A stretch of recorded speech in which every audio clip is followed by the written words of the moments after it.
Hi guys, welcome to my YouTube channel. और आज की वीडियो का टॉपिक है फिज़िक्स एंड केमिस्ट्री का बोर्ड एग्ज़ाम। अगर मैं सच बोलूँ तो मुझे लग रहा है कि फ़िज़िक्स का एग्ज़ाम काफ़ी अच्छा गया मेरा। रेस्ट ऑफ द क्लास से तो अच्छा ही गया हो। कुछ 3-4 बच्चे होते ही हैं जिनका अच्छा ज़्यादा जाता है, बट फिर भी। बट अगर मैं सच में बताऊँ तो मैंने डायमंड सीरीज़ फॉलो की थी अभिषेक सर की, एंड इट रियली वर्कड। बहुत सारे क्वेश्चन जैसे ये सीधे उठकर आए थे और मैं बहुत ज़्यादा खुश भी थी। बट एनीवे, अगर मैं बात करूँ एग्ज़ाम में, ये वाला क्वेश्चन हो गया, ये वाला क्वेश्चन हो गया, ये सारे सीधा सीधा उठकर आए थे। मैं बहुत खुश थी कि ये सीधा सीधा क्वेश्चन आए थे। और अगर मैं बात करूँ ये वाले वेव ऑप्टिक्स, तो मुझे आता ही नहीं था वैसे। वेव ऑप्टिक्स के मैंने न्यूमेरिकल्स किए थे, एंड बाय गॉड चांस पता नहीं कैसे मेरे सेट में वही न्यूमेरिकल्स आए। ये वाला तो चलो मेरा गलत हो गया। अगर मैं सारे एग्ज़ाम की अगर मैं बात करूं, तो अगर मैं सेक्शन ए की बात करूं तो मेरे सेक्शन ए में 1, 2, 3 नंबर जाएंगे। अजर्शन रीज़न मेरा एक गलत हुआ है। अगर मैं सेक्शन बी की बात करूं, एक हिसाब से जिसने न्यूमेरिकल्स को ज़्यादा प्रेफरेंस दी ना, उसके पेपर आया।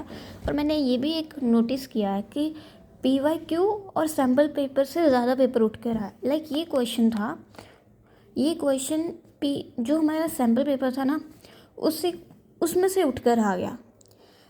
कुछ ज़्यादा चेंज नहीं हुआ। ये वाला क्वेश्चन तो चलो NCERT से आया, ये वाला क्वेश्चन मुझे आ ही नहीं रहा था। I don't know.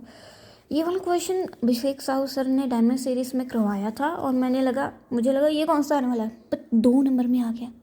अच्छे टाइम में मैंने इसे रिवाइज़ कर लिया था, हल्का सा देखा था एक बार। और ये भी NCERT से। हमारे यहाँ का पेपर इतना टफ नहीं आया, बट इतना ईजी भी नहीं आया। 5-5 नंबर वालों में ना बहुत डिफ़िकल्ट था, 3 नंबर वाले भी डिफ़िकल्ट थे। तुम ईजिली पास हो सकते थे, बट तुम अच्छे नंबर नहीं ला सकते थे। ये वाले तो सारा अभिषेक साहू सर ने करवाए थे, ये वाली चीज़ है। ये वाला क्वेश्चन सीधा सैम्पल पेपर से उठकर आया है, क्योंकि पता नहीं सैम्पल पेपर से या PYQ से। मैंने जो बुक फॉलो कर रही थी टुगेदर विद वाली, तो उसके मैंने 2 सैम्पल पेपर किए थे, एक पिछले साल वाला और एक इस साल का सैम्पल पेपर। ये उसमें से उठकर आया था। मुझे याद नहीं है ये पिछले साल भी आया था कि इस साल के सैम्पल पेपर्स था।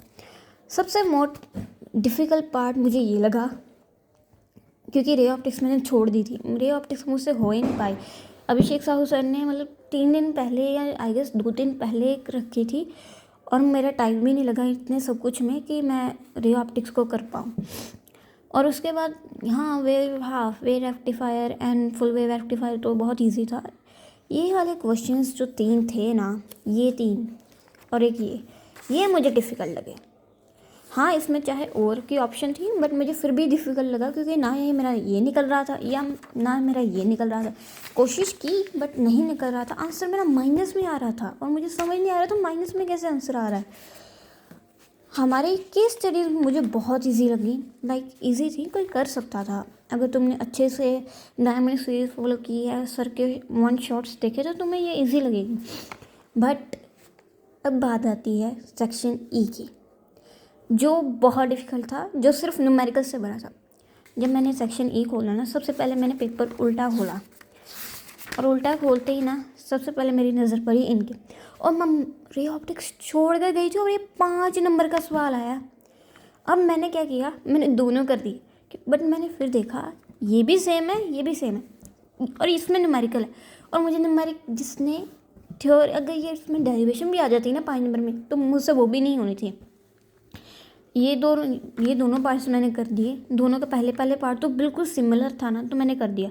अब बात आ रही थी कि मैंने सोचा कि इसमें थ्योरी है, तो मैं थ्योरी देखती हूँ, और थ्योरी मुझे आ ही नहीं रही थी। रेडियस है, रिफ्रैक्टिव इंडेक्स है, कोएक्सियली है, ये कैसे मुझे नहीं आ रही थी। मैंने बहुत ट्राई किया, पर मुझसे हुआ नहीं। फिर ये वाला खोला पेज, और ये पेज खोलते ही ना मैं दंग रह गई। ओके, ड्रिफ्ट वेलोसिटी तो चलो मैंने निकाल ली, मैंने की थी डायमंड सीरीज, तो उससे मुझे ड्रिफ्ट वेलोसिटी तो आती। इलेक्ट्रिक फील्ड का रेशियो मैं कैसे निकालूं? फिर मैंने बहुत कोशिश कर कर ट्राई तो किया है, अब मुझे पता नहीं था। और ये वाला क्वेश्चन मुझे, ये सारा ही न्यूमेरिकल से था। थ्योरी तो 2-3 नंबर की इसमें, पर नहीं, चलो ये क्वेश्चन अगला देखा। ये क्वेश्चन मैंने दोनों पार्ट, एक में ग्राफ प्लॉट करने थे जो मुझे आते ही नहीं थे, एक में न्यूमेरिकल था जो मेरा निकल ही नहीं रहा था। मुझे ऐसा लगता है कि ये 3 नंबर के होंगे और अब भगवान करे ये 2 नंबर के हों। तो अगर मैंने जब सारा मार्क्स वगैरह देखे तो मेरे 50 अबव बन रहे थे, जबकि मैं चाहती थी मेरे 58-59 के आसपास जाए। अब मैंने इसके पूरे नंबर नहीं लगाए, इसके पूरे नंबर नहीं लगाए, इस सेक्शन ई के कारण मेरे नंबर जा रहे हैं 5, 2 और ये। वैसे मतलब ठीक था लेवल, मतलब ठीक था, ज़्यादा टफ नहीं था बट ज़्यादा इजी भी नहीं था। लाइक 3 नंबर वाले भी कुछ, 3 नंबर तो मेरे ऐसे जा रहे हैं, 3, 6, 9। और जो ये सेक्शन ई है, सेक्शन ई में मेरा कोई भी ऐसा क्वेश्चन नहीं है जिसमें से मेरे पूरे के पूरे 15 नंबर में 5 ही आ जाए, आधा आधा नंबर आएंगे। और कुछ मेरे एमसीक्यू 3-4 गलत हो गए, एक इसमें से गलत हो गया एग्जर्शन रीज़न में, तो कहीं ना कहीं मेरे 50 जैसे लाइक नंबर बनते हैं। अब पता नहीं 48 बने कि 51 बने, आई डोंट नो। अगला को पेपर हुआ था केमिस्ट्री का, अभी कल ही हुआ है केमिस्ट्री का पेपर। एंड केमिस्ट्री का पेपर मुझे सेटिस्फेक्शन नहीं मिली, क्योंकि मुझे ये था कि मैं 65 नंबर के आसपास तो लेकर जाऊंगी ही जाऊंगी। और मैंने ना कल घर आकर, मैंने वहाँ पर सभी कह रहे थे हमारा पेपर बहुत अच्छा हुआ, हमारा पेपर बहुत अच्छा हुआ। मैं सोच रही थी एक मैं ही हूँ जिसका पेपर अच्छा नहीं गया। अब यहाँ पर बात ये थी कि फिर मैं घर आई, घर आकर मैंने पहले 5 क्वेश्चन देखे। पहले 5 क्वेश्चन से मेरे 2 नंबर उड़ गए और मैंने वहीं बंद करके रख दिया। फिर मैंने उठी दोबारा से, सुबह मैंने सारे क्वेश्चंस को देखा, रिव्यू किया कि हाँ मेरे कितने नंबर बनते हैं। एंड टू बी ऑनेस्ट, यहाँ पर मैं जस्ट 1 नंबर अपनी बेवकूफ़ी का छोड़ कर आई हूँ, सारा निकाल लिया था और अपनी बेवकूफ़ी का छोड़ कर आई हूँ। मुझे दुख इतना हो रहा है ना। और ये आधा क्वेश्चन मुझे इसकी तो मैथमेटिकल इक्वेशन ही भूल गई थी, झूठ नहीं बोलना। बाकी सारा 2 नंबर का तो यही था, ठीक लगा मुझे। और 3 नंबर में और ये क्वेश्चन में तो मेरा एक गलत हो गया, 1 नंबर यहाँ से जाएगा। फिर ये वाला क्वेश्चन मुझे बहुत बुरा लगा, ये वाला क्वेश्चन मैंने बहुत ट्राई किया पर नहीं हुआ, ये आया भी 3 नंबर में था। तो 3 नंबर मेरे यहाँ से गए, 4 और मेरे 3-4 तो वो गलत है एमसीक्यू, तो 7-8 नंबर वहाँ से गए। एंड देन केस स्टडी तो मेरी 2 नंबर यहाँ से चले गए, 10 नंबर यहाँ से गए। और ये वाला गलत था। ये वाला क्वेश्चन में से मैंने सोचा 4 नंबर आएंगे, या 4 या 5, ये ठीक था। ये वाला को 5 नंबर वाले सारे मेरे ठीक हैं, 10 नंबर पर बन मेरे कम रहे हैं, ये क्या हिसाब से? ठीक है, 5 नंबर वाले मेरे सारे सही हैं। बस मुझे यहाँ ये नहीं पता था कि इसमें लेथेनॉइड कंस्ट्रक्शन आएगी कि एसिनॉइड। मैंने सोचा कि लेथेनॉइड की तो पढ़ाई है तो मैंने लेथेनॉइड लिख दिया। अब पता नहीं, अब मुझे मेरे पेपर से सेटिस्फेक्शन नहीं मिली, क्योंकि मैं चाहती थी कि मेरे 3-4 नंबर जाएं और गए मेरे ज़्यादा हैं।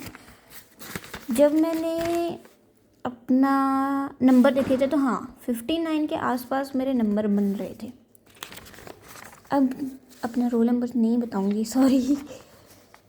तो ठीक है, मतलब कि पेपर जितना मैंने एक्सपेक्ट किया था उससे थोड़ा सा टफ आया।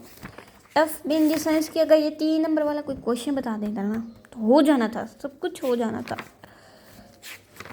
नंबर मेरे गए कहाँ से, 1 मिनट, 15। और हाँ यहाँ नहीं, यहाँ से भी नहीं गए, तो एक एक कर गए हैं, एक नंबर। लाइक स्टूपिड मिस्टेक जो मैंने की है ना पेपर में।